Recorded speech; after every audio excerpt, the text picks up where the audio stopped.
Well, we are officially getting ready to strip this thing. I guess getting ready, I've already started, but seats are gone, toolboxes, storage, everything's gone. I gotta get the fuel cell out. Swept all the trash out of this thing. I mean, there was 5 pounds of dirt in it, even after power washing it. Pulled the windshield off. Started pulling off the front cage. This is all bolted into here. I think from looking at it, it might be rotten. The firewall tub front frame thing might be rotted. But this is, man, I can't get away from this thing far enough. This is the last time that this thing is going to look like this. And honestly, now that I got all the trash and nasty seats stripped out of it, and some of the other stuff, I'm kind of wondering, what are you doing? Why are you tearing this thing apart to redo the body and the back half? Well, mainly from the firewall back, but it's the cage. I don't know what the cage is made out of. The welds are ugly.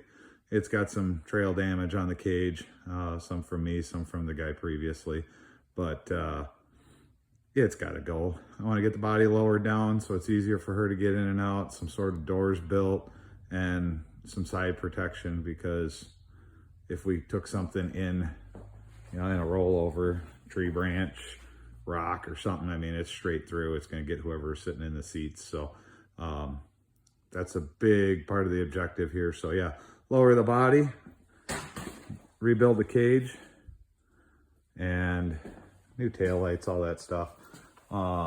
They had put a body lift in this thing. What these morons were doing, I have no idea, but it had a body lift in it. I'm thinking about 2.5 inch, some square blocks they welded in.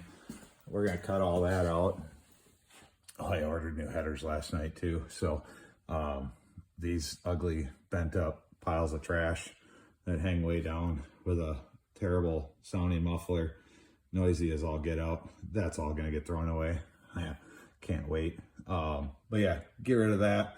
And looking at the floor, when I lower it, transfer case is hitting, or will be hitting, right under the passenger seat. So the floor pan's gonna get cut out there, but I actually think, looking at the gussets and structure, it's gonna be right about this stair step. I'm actually probably just gonna come in here on the flat part of the floor and cut it straight across to the other side.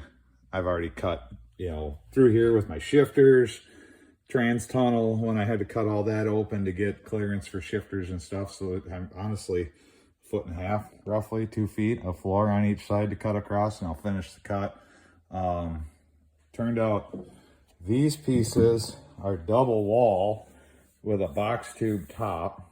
I have no idea what they weigh, but the gauge of material is thick. I should measure it just out of dumb curiosity. I'm not trying to weigh some of this stuff as I take it off.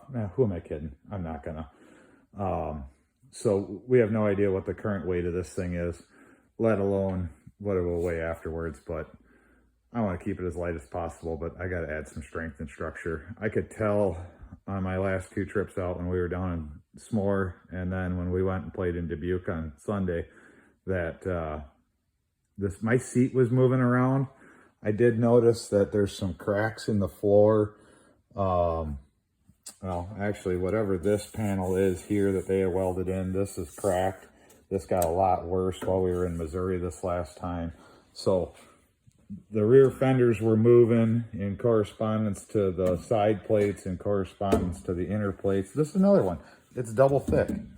I don't know why they made it double thick, but it is. So pretty much deleting everything off the back end. And the other kicker is, right now, and this has been since the day I bought it, if I put a level here on the front bumper and frame rails are horizontal with the world. I came under here and I leveled the main frame rails here with the jack stands, and then I played with everything, elevations. I'm within a 1/8 of a bubble front to rear on that 4 foot, 5 foot run, whatever it is. So I'm pretty content with that, because both sides are even while I'm building the cage and trying to keep things looking right. But then when it come to here, so both of these frame tubes, if I run side to side, are horizontal. So the frame is running side to side horizontal at the very front bumper and then at the back of this tubing. They screwed something up when they back half of this thing. This is from here up is the original guy. This side, I think here, is shorter than the other side, or I haven't put a level on it yet to see. This frame rail here run into the rear. Yeah, you like how I did that? That's where the shocks originally were. I cut them off, moved them up there. I knew I'd be coming back, fix that.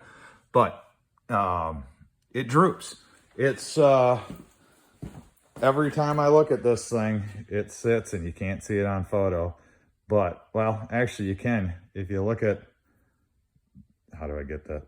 This cage tube right here on the horizontal and with the dash, it doesn't jive. So, and if you measure, believe it or not, if you measure from the floor pan or the rear pan up to that, and the floor pan up to that, that's equal. So the whole thing is just twisted. The whole ass end of this thing was twisted the day I bought it.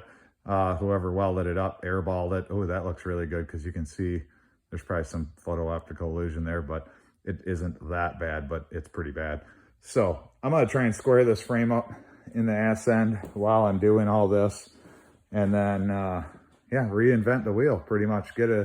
Next step is to cut the cage and get that the heck out of here, and then get the fuel tank out, drain that, try to not blow myself up, and then start cutting this back half off so I can assess what needs to be done. So good fun, getting ready to play. I'm gonna go home though. I'm gonna have dinner. So next time you check in, this thing is gonna start getting a new look, little winter facelift.